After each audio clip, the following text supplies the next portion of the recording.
Thermal Club should stay. I'm going to share my reasons why Thermal Club belongs on the IndyCar schedule for the future of the sport. I've been a fan of IndyCar racing since before the split, back when it was even kart versus IRL. I followed the sport through every twist and turn, from the golden days of, say, the Michigan 500 and Nazareth, to the heartbreak of lost venues and the thrill of watching the Indy 500 year after year. This sport means something to me. The 33 Dreams, the chase, being part of that elite group that races in the IndyCar series. The roar of the engines, the poetry of open wheel strategy. I want it to grow, and I want future generations to fall in love with it in the same way that I did. And that's why I'm here today to tell you that Thermal Club should stay and it belongs on the IndyCar schedule. We need to be talking about how to add more races and not about taking them away. There's a narrative out there that the race at Thermal was boring because there were no cautions, but I watched the race and rewatched it, and I'll tell you what I saw. I saw brilliant strategy. I saw drivers managing tire wear with laser precision. I saw Alex Palou slicing through the field with the patience and precision of a champion. I saw a veteran, Will Power, fight from 21st to 6th. I saw the future of the sport with Palou Award and Christian Lundgaard up front, showing us that the future of the sport is bright. This wasn't a demolition derby.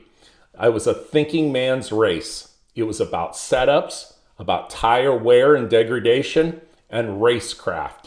It was pure IndyCar. The back and forth racing that occurred between Alex Palou and Christian Lundgaard was the best racing that occurred anywhere the entire weekend. No need for a sprint race. Their back and forth that they had, the activity that they had, turn after turn after turn, and sharing and swapping the positions, again, was the best driving on any series anywhere. Just when you thought that Palou had actually been able to make the pass, Lundgaard comes back one more time.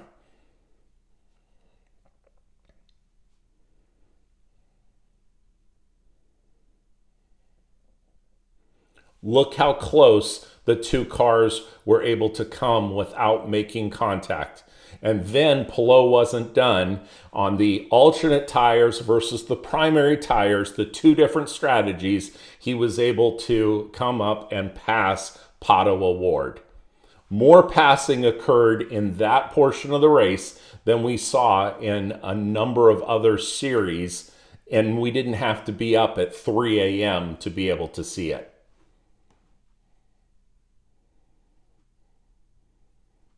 That pass was so good, I could watch it again. See, this was strategy that NASCAR only wishes that they had, and it played out to perfection. Just the week prior at Phoenix, NASCAR was using two different types of tires, an optional tire to allow drivers to be able to come from the mid-pack up to the front. Sound familiar? This is a strategy, this is a tried and true approach that IndyCar has perfected. In a motorsports world full of DRS zones and safety car shuffles, IndyCar stands out because it rewards strategy and driving talent. And the track at Thermal brought that to bear. You didn't win because of luck. You won because you managed your tires better, you had a better strategy, and you adapted to the conditions. This is the type of racing that should be celebrated, not dismissed. Drivers said it themselves. Thermal Club is tough. It's low grip, it's technical, it has elevation changes, and tricky braking zones. Yeah, I think you're going to get big degradation. This is like old school Laguna before the repave a couple years ago, which is very fun. I know most drivers, including myself, really enjoyed that.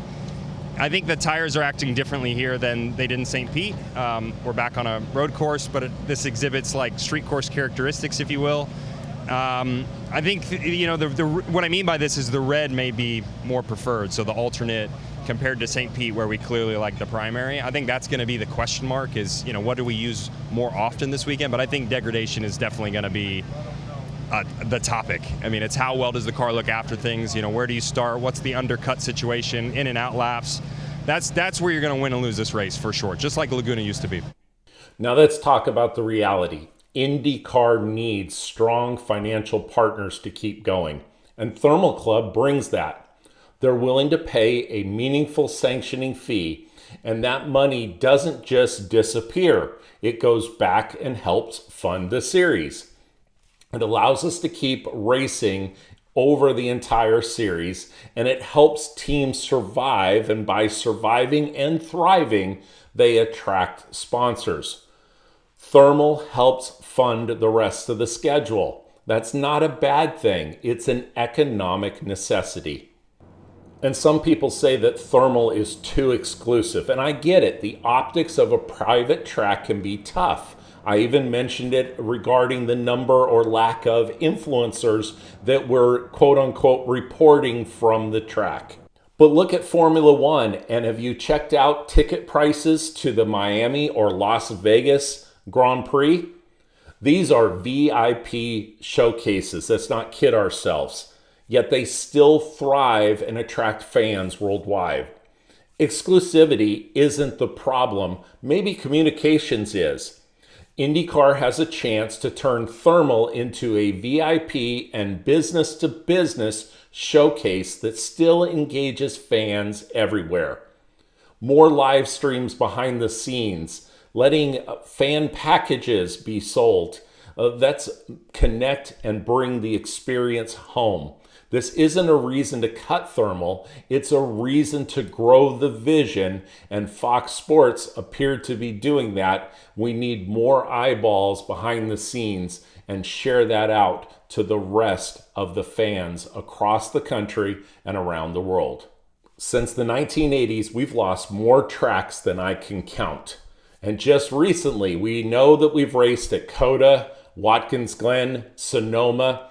Baltimore may not have been the right place, but I know this, in the 3 years that it ran and I attended, it was elbow to elbow and the fans were there and supporting the event.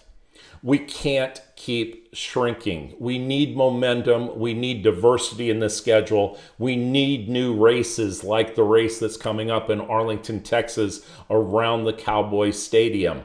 We cannot have 3-week breaks within the schedule. We need to stop throwing good races away, though. Thermal is a fresh opportunity. It's a modern facility. It's different, and it helps keeps the wheels turning, literally and figuratively. Now, I myself have no stake in Thermal one way or the other, but I believe in the sport. I believe in IndyCar, the IndyCar series, and I believe in the Indy 500.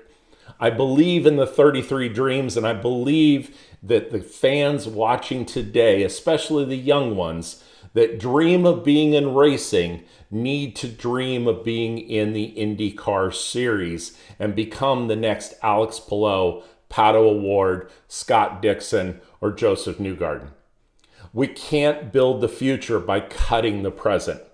Thermal Club deserves to stay, not because it's perfect, but because it represents progress, strategy, growth, possibility. Let's support IndyCar by pushing for more races, more exposure that reminds us of why we fell in love with the sport in the first place. Because if you want 100 more years of the Indy 500 and the IndyCar series, it starts with protecting and building on the schedule today. If you're with me, if you believe in the future of IndyCar, then hit the like button, subscribe, drop a comment below, and let's build this community of fans who want more, not less. This isn't about one track or one race. It's about the next generation of fans, drivers, and legends. Let's keep the dream alive.